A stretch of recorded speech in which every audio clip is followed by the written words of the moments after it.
one that's like, do I need to bring a shovel? You know what you mean? 100%. All right, we are back in the fight. Man, we got to put that on tape, man. We was just talking about like friends, and you have people that that's true friends, like man Lee. You know, it's one of them things where you call this joke at 2 o'clock in the morning, and you say, hey, I need you to go help me take care of something. You got some people gonna be like, hey man, you know it's 2 o'clock in the morning, and then you got guys like man Lee, and we've been this way for 30 years, bro. Woo. You know, 30 plus. Yeah, it's like, hey Lee, hey man, I need your help with something. It's 2 o'clock in the morning, and Lee next question, and my next question is, do I need to bring a shovel? What time did I set my clock? Yeah. Now what time? That's it. And everybody needs somebody like that in their life, man. You know, because you know it's nothing against people in your life that's not like that. It's just everybody has a role. You know, some people you call at 2 o'clock in the morning. One, you don't want them to get a shovel because they're gonna tell everybody. They're gonna hit you on the head. Yeah, and then once you finish, they're gonna hit you on the head. You know, but back at Mom giving me the lecture, and she's just been a mother. You know, here's my baby is, and one, I don't like the idea of my baby having to work a full-time job, and I was a pretty decent football player.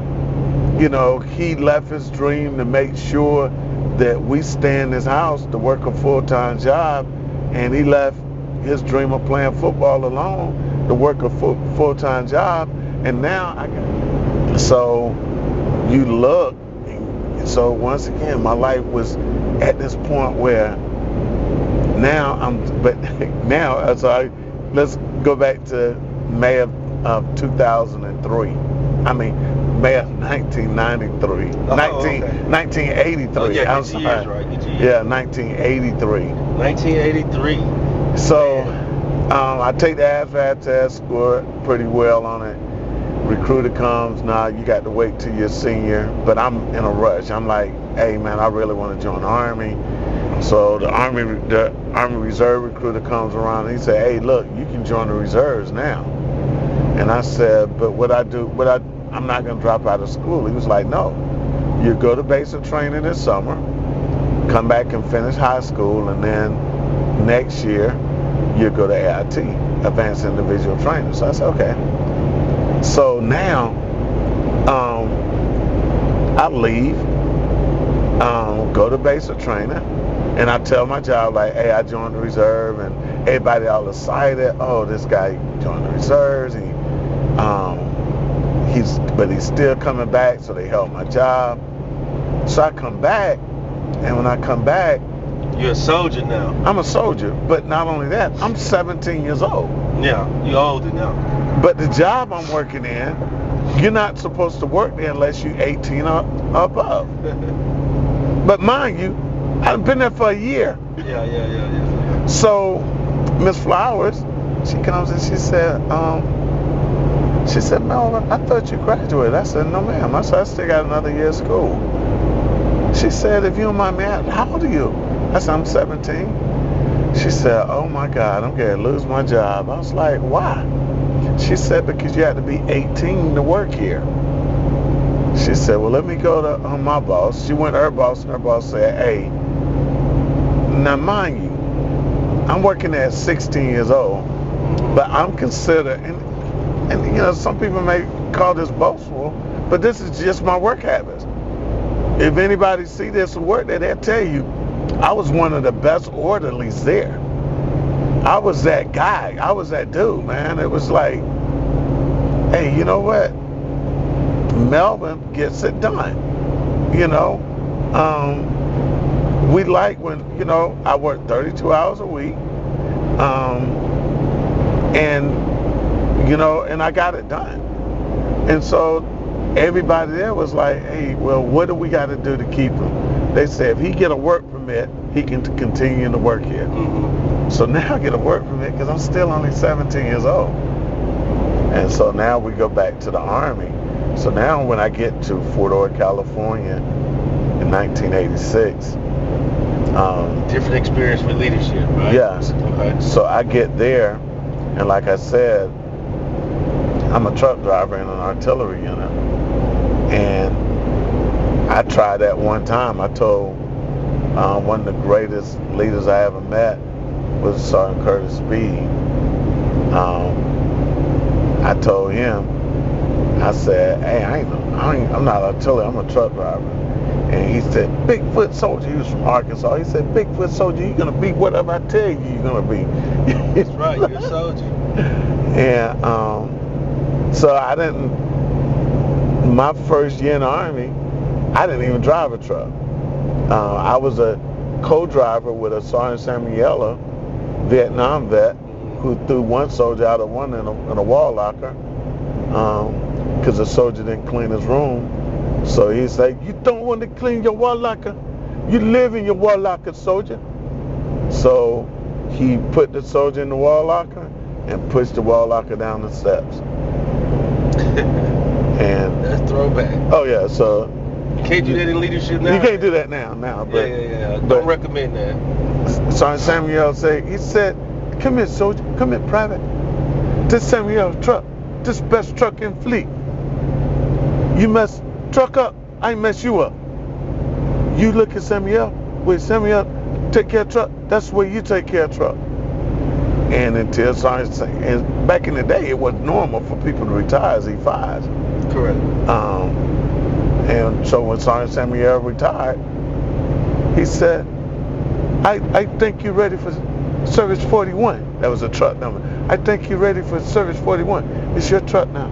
You take care of it the way Samuel took care of truck, okay? I'm like, okay. So you got experience with service battery for a while. Oh, yeah. It was a different type of service battery because Sergeant Hill was smoke, T.W.I.G battery. Even, you still call these 7 smoke, even though they wasn't on the firing line. They still smoke. That's still smoke. So, smoke the baddest mofo in the world, And he was about 6'4", probably 119 pounds soaking wet with 100 pounds, but you ain't mess with him. Former drill sergeant, Vietnam vet, and he was hard as crocodile teeth. But he didn't believe in, like in Germany, you had the gun line actually had their own ammo section. But he said, I don't want no help. I got service battery, and we're gonna do everything by ourselves. I don't want no help from nobody. So we had 3 gun lines, 3 gun batteries, and we did the work. Now that when we went to because we still, even though we was the sloop battery, we still had to go to the field. We still had to put steel on target. Yeah, I feel it. And so when we went to the field, we go from these guys with spit shine boots and highly pressed uniforms to delivering ammo at 2-3 o'clock in the morning. Yeah, I feel all over the gun line. And instead of doing that with 5 sections, we did it with 2 sections because D.W. Hill said, I don't need no help. We do it all by ourselves. Y'all stop crying, soldiers. All right, okay, whatever. So,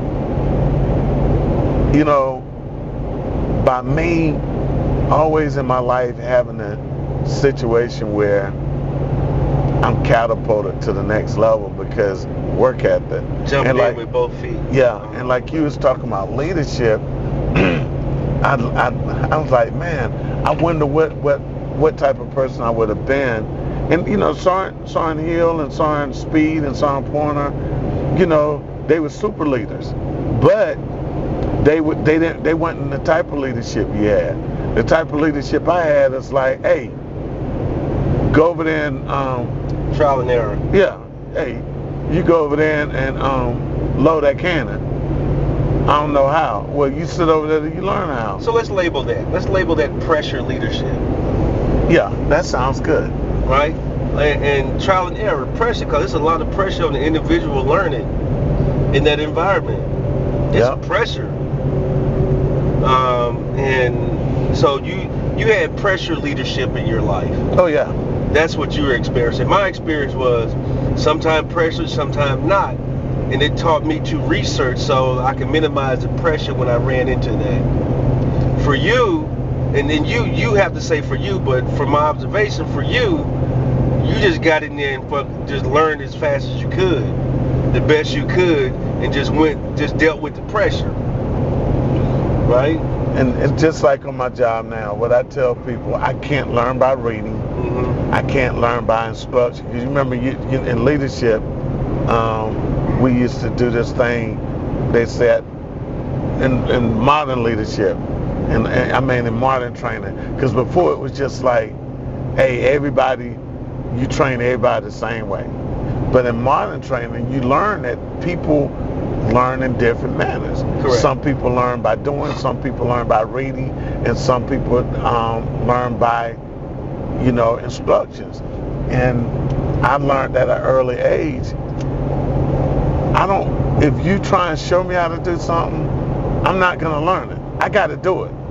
So that's why I tell people, failure don't bother me, because to me, that's the way I always learn, is by like you say, trial and error. Yeah, under pressure. And what you call trial and error, I always tell people I learned by failure and fire. Every time you failed, you brought fire to yourself. Yeah, it's like, okay, we know we can't do it that way. Mm-hmm. Let's try a different way. And just like on my job now, I say, hey man, what I got to do, I just need a live fire exercise, because that's the way I've always learned, growing up, in the house when it was my dad, when he was there, he didn't show us how to do nothing. He just assumed that you know how to do it, and if you did it wrong, you're gonna learn by fire, because he's gonna knock the brakes off of it. So basically your entire life, and I understand this spots, has been pressure leadership. Yeah. You have always been under pressure leadership, for the most part. And I can't, and now I don't have, and this may sound bad, but we are who we are. I don't have to, like, if you tell me, say, hey, I need you to read this manual and learn how to do this, I couldn't do it. Back in the day, I was the baddest joke in the world on the 60, right? On the M60 machine gun. But if you was, and I can tell you everything you need to know about that regulation on the that FM on the M60. But I can be honest with you now, I probably never read the regulation. Probably never. Just hands-on. Just hands-on. As a recruiter, people tell you, as a recruiter, what made me a bad joke as a recruiter is because I can go sit down at your house and say your son get ready to join the Army. And back in the 90s when I was a recruiter, it wasn't really no war going on, and I was recruiting in a middle-class black area, and middle-class black folks said, my kid's going to college, they ain't going in the Army, because the Army is not a place for a black man. So let me ask you this, what do you think, so we identify this as pressure leadership, what do you think would cause a leader to use this method on the people they lead, to have a pressure environment and trial by error environment, to implement pressure leadership methods on their folks they work with? Because they don't know how to train. They don't know how to train. They don't, and somebody that does pressure leadership, and there's no hit against them, because I did a lot of pressure leadership because I didn't have training knowledge. It's a difference between you, because I don't think pressure leadership works on me, but because that's been your life. That's been my life. But 75% of the people, you try pressure leadership on them, they're gonna quit. they're not going to stick with it. Not a good work environment. No. Hostile work environment. Yes. Toxic leadership. Yes. Right. And the reason why they like that, though, is simple. They don't know how to train. Okay. You know, and even though think about it, in the Army, we're taught the crawl, walk, run phase. Mm-hmm. We had, you know, training regulations and manuals to learn how to lead and train. Correct. You know, but I look at those and say, nah, that's not the way we're going to do it. Hey, Private, I'm going to teach you the same way Sergeant Speed, Sergeant Pointer, and Sergeant Hill taught me. Hands on. Hey, dude, look, go down to that motor pool and change that tire. Hey, Sarge, I don't know how to change that tire. Well, you better learn by the time I get there. So what are some things that pressure leadership causes in an organization, you think? And pros and cons, right? It's some pros in it. Maybe not be as many, but there's some cons in it too. What are some cons you think it causes in an organization? With the workforce. The cons about it is you're not going to have no standard. Mm-hmm. Because if I'm gonna do it the best way I know how, okay, and the best way I know how may be shortcuts. Let this guy over because he didn't do a pre-plan when he came out here. So know which lane he's supposed to be in. He don't know that.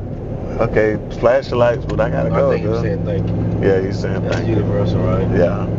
I was just being anal. Mm-hmm. But this is the trap, the speed trap. Like on this bridge. Yeah. This is where it hits you at, and then when you get on up, that's where it gets you. Really? Yes, sir.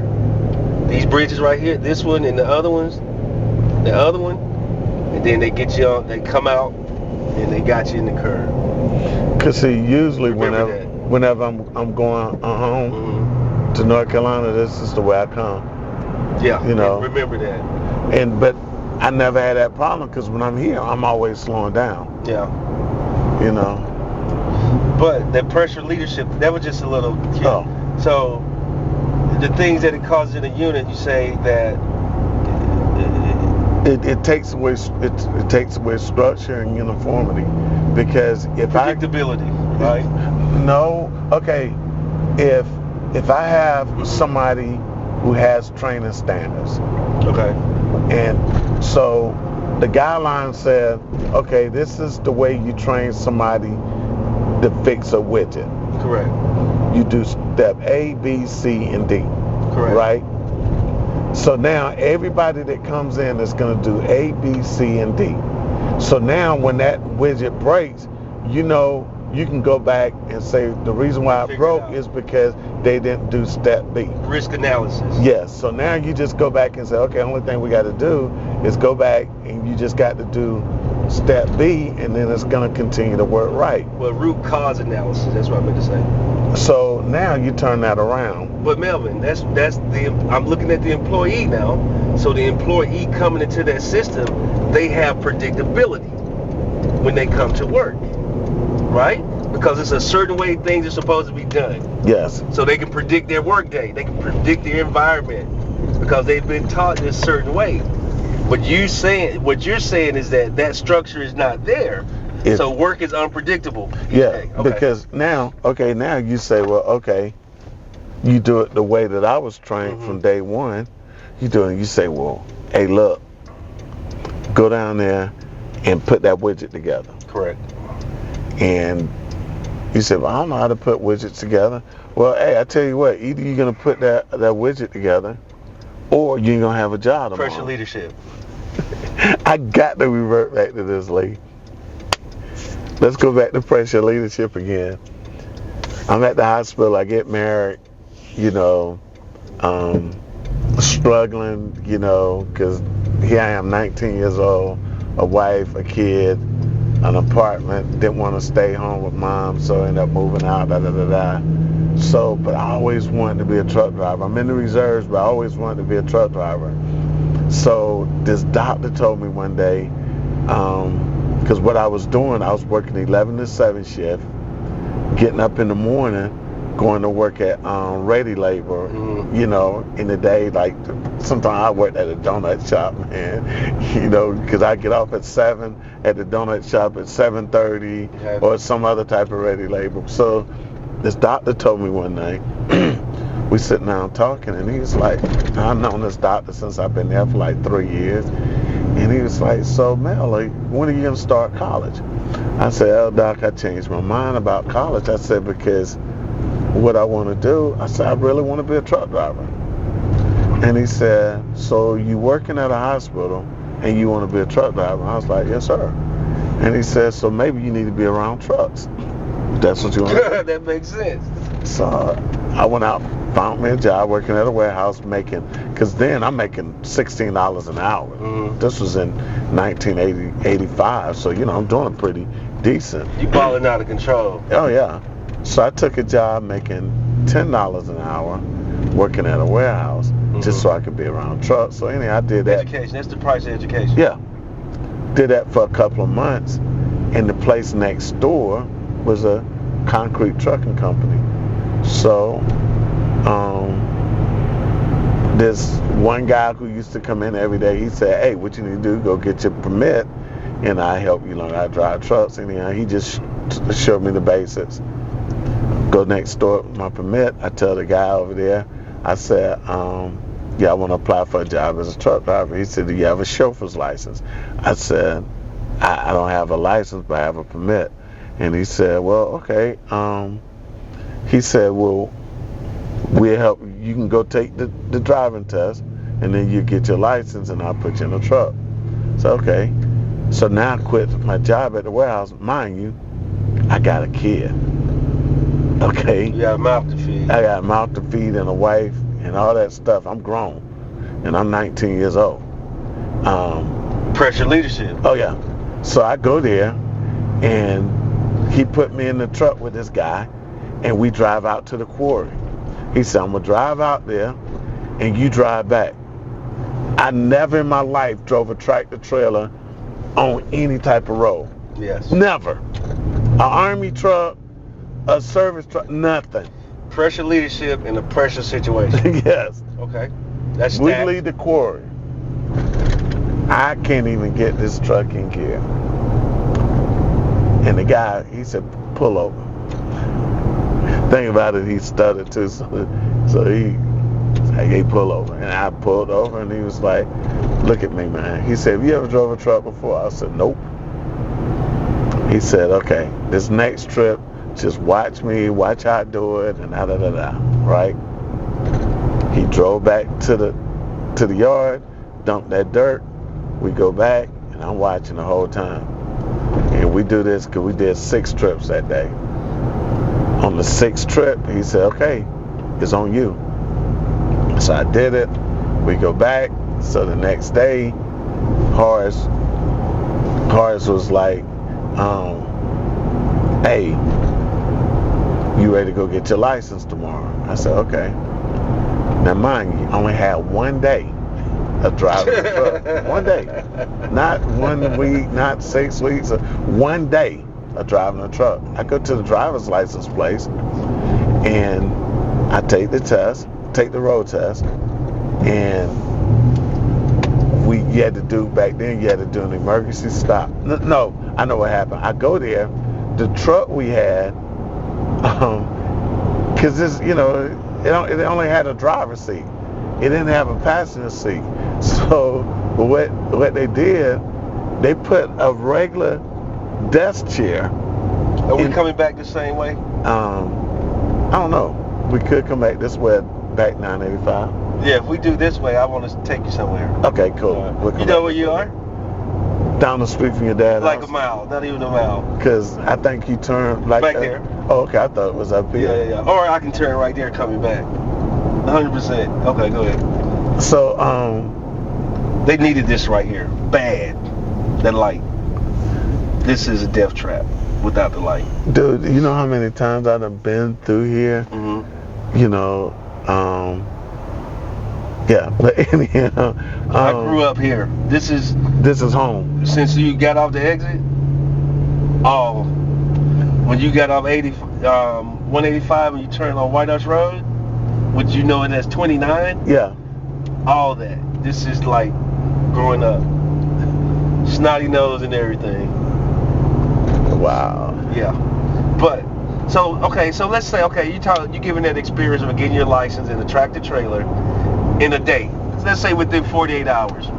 So you had pressure leadership put you in a pressure situation, and so think of all your life where you've having to jump in with both feet, that you're being groomed to operate under pressure leadership. Yeah. Right? So now technically that goes into everything you do. Because it's hard not to just to be yourself, right? Yeah. We talked about that. If you're nice, you're just nice. It's hard not to be nice, right? If you're mean, you're just mean. It's hard to be nice. Yeah. Right? So within the organization, we talked about pressure leadership. It robs the environment of predictability, structure. You come to work and hey, it's just, I'm quite sure you talk about every day that you're tired of the job in that situation, unless you're built for it, right? So what's another con you think it does in the organization? And I think the main thing is like I said, like if when something breaks, it's now, because I put pressure on Lee to learn how to do widgets. So what Lee gonna do, like any normal person, Lee gonna find how to do it. And when Lee find out how to do it, he may miss A, B, C, D, and F, but he still got the finished product.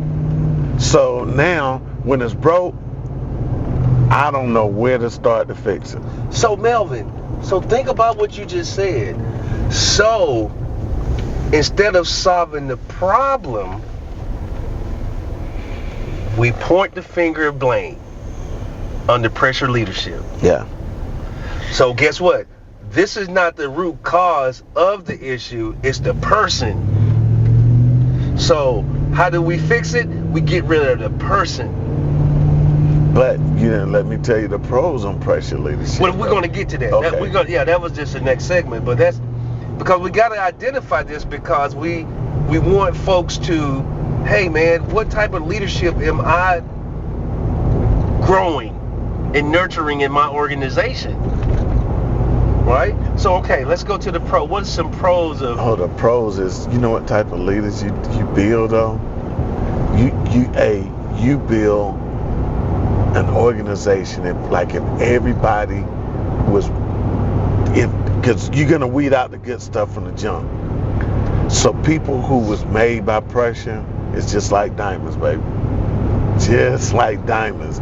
Because now all of a sudden you got somebody that's like you always, one of your sayings, they become a self-licking ice cream cone. So it just depends what type of organization that you choose to be in. Negative, Ghost Rider.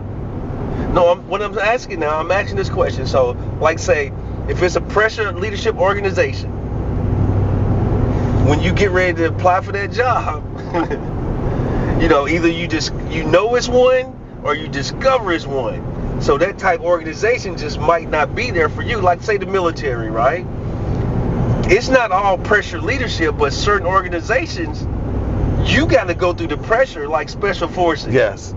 Because that's what that job entails, right? Yeah. So that's what I'm saying. It's like the individual guy say, I don't need to be with this company because I can't handle that pressure. Right? So hey, I need to be with this type of company because I need the hands-on training. Yeah, I need that structure. I need somebody that's gonna say, like I wouldn't have, as much as I wanted to be a drill sergeant, I wouldn't have made a good drill sergeant. I already know I wouldn't have made a good drill sergeant.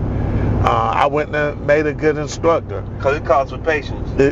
It calls for structure. And patience. Yeah, because Joe ain't going to get it immediately. Yeah, and me, always been the type of person, like I said, I haven't been the greatest trainer in the world. So by me not being the greatest trainer in the world, you know, always been like, hey, either you're gonna learn it or I'm gonna find somebody else that will. You know. Pressure. So so we'll say this right here. If you're in an area in your organization that requires pressure leadership, you should only bring people in there that can operate under those conditions. Yeah. Now, and you can't put pressure leadership on everything. Right? So, okay, that makes total sense, because we have experience where people use pressure leadership on everything in the organization, and sometimes that organization is not as successful as it could be. Yeah. So that makes sense. So that's one of the pros is, if you're in an area that stuff needs to be done, you need to have those folks in there that's diamonds, that's been through that pressure for a long time in their life. Because think about your pressure. You've been going through pressure since you could remember. Yeah. So you were built to, hey, put me in a pressure leadership position or a pressure organization and give me a minute. And then you got it. You're proving that right now. That, hey, you never mess with grass. But man, now you less than a year, you're a grass expert almost. But then the thing about it, when you have somebody that's like me, what you want to do, what people from the outside looking in, everywhere I go, when I leave that place, and people fail. And I used to say the reason why people fail is because I was such a great leader. No, people fail because I was the type of person that I just made things happen. It wasn't no structure. It wasn't, we're going to do A, B, C, and D every day. Yeah. With me, we're going to do what works. And then once we figure out what works, we're going to leave it alone. And so somebody from the outside looking in, when they look, they say like, oh man, First Sergeant Evans got an easy job. Oh, I could do that.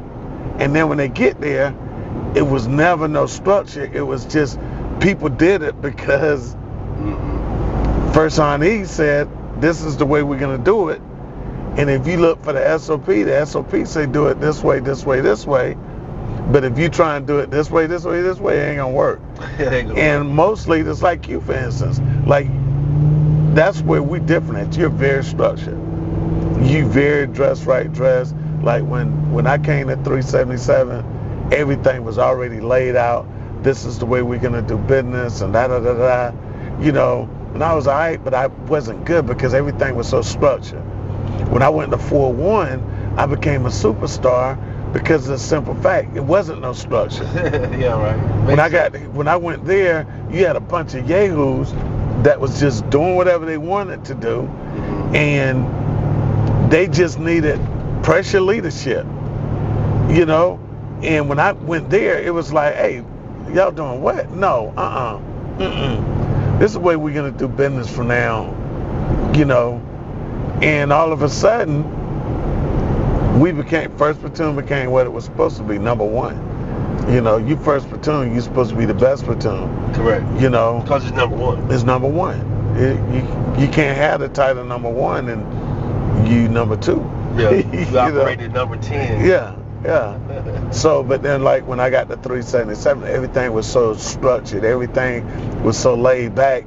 And so I found myself bored. I found myself frustrated because I don't need to do anything, because when I come in the morning, A is in place, B is in place, C is in place.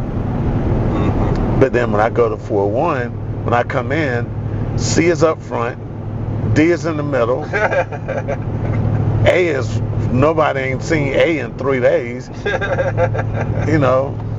So now I come here, even though this unit, this platoon has been here for 18 months, I come in like, hey, you know what? We're going to scrap the whole thing. And then it goes to, and so I'm the first one to say that people who does pressure leadership, we do it because of the simple fact we're poor trainers. So, and I think that one of the unique talents of each one of the groups, the pressure leader or the structured leader, is they can cohabitate if the ego is not there, right? Oh yeah. It definitely, they can cohabitate and make an environment, make an excellent work environment that's conducive for growth for everybody, because like we said a second ago, it's a place for it. Like, hey, I'm not sending you over there to section 5 in the company, research and development, because it's high pressure. Leave those guys alone. And I'll give you a perfect example. Think about folks who do data, Linux, and coding. Is it pressuring that a little? Is it pressuring that a little bit? But it's self-induced. It's more self-induced. Now, if you got a leader over your head putting pressure on you as a coder in Linux and JavaScript and stuff, you can't freely, openly think because of that pressure thing. And doing that job, you got to be like pretty much butterflies and unicorns, kumbaya environment, because man, you are excellent then. But yeah, man, I think the biggest thing in pressure leadership is knowing your audience. That's one. The other one is, I hadn't came up this way, man, since I can remember. Really? Yes, sir. But so you stay right down the street. Well, it's not really right down the street. It would be like going from Buford to where's Six Flags at. That's like, whoa, I know where it's at, but I just don't go over there much. Yeah. I know folks from that area, right? But yeah, pressure leadership, man, I think is one of the dynamics of an organization that... So how do you think that should be managed? Should that just be free-flowing, or should that be really gauged in? Well, I like could you imagine an organization where you have a CEO and a COO, a chief operating officer, and a chief execution officer. Yeah, executive officer. I'm sorry, I messed that up. No problem. But one is pressure and one is structure. Which one do you think should be structured? Man, you know, I've seen so many different dynamics in that. I think it's gotta be. This is what I've seen in it, and I've seen it go both ways. I've seen the CEO is structured. Hey, this is what we do, because they gotta have that good work environment. And I've seen the COO pressure. Get this done now. We have timelines. This is our funding. This is the financials. I need the operations, the supply, the logistics. I need the staffing, right? And they're like, now. And the CEO is like, hey, how's everybody doing? Did everybody go to Starbucks today? We're giving out gift cards, right? And then I've seen it the opposite, where the COO is like, hey, we're giving out gift cards. Hey, today is your birthday? Because that environment calls for the kumbaya. And the CEO is like, I need this now, tomorrow. I'm not playing. This is the last time. So for me, I look at it like this. I think the COO has to use methods other than pressure because of the dynamic of the staff. And the COO has to touch each part of the staff, right? Each leader in that staff and each of the employees under those leaders in that staff to create that good work environment. So I would say that would be the best, to have a good, flexible COO, while if the CEO is like pressure, that would be the buffer. That's what I think. Because I think in a pressure leader, in an environment where you're looking to, I think pressure leaders stimulates growth. Because if you are a pressure leader, you're creating self-thinkers. because I'm giving you, I don't care how you do this widget. I just need a widget at the end of the day. So now versus somebody that's structured, because if you do something, like if I drive the same, to get to Asheville, I done came to Asheville because, you know, I'm a truck driver. You know, I done been down these roads like 1,000 million times. So coming down here 1,000 million times up in this area, I done came 1,000 different ways, right?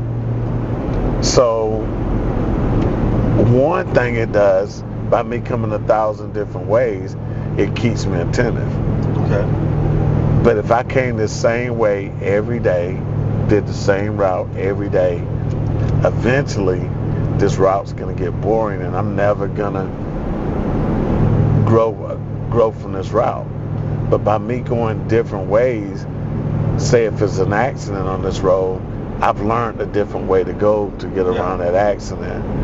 And with pressure leadership, I've developed a team that's gonna be self-thinkers. So at the end of the day, you know, if Joe Snuffy leave, you know, and say quit today with no notice, I got Joe Bob Snuffy already in place to say, well, hey, I know how to do this. Or even if I don't know how to do it, Mel gonna make me do it tomorrow anyhow. And he can tell me, hey, this is your job today, and by the end of the day, you need to figure out how to do it. And it's gonna force that joker to sit out there and learn new things, you know. And that's what my boss did with me with this job. He told me one day, like, hey Mel, tomorrow you can start routing. Oh, really? You know? And so the pressure was on to learn, you know? And like somebody like you who's structured, the first thing I know you would have did, you would have, hey, where's the regulation? Or where's YouTube? And you're gonna study it, and then tomorrow when you come in, you're gonna know more than the guy who was there before. Correct. And me,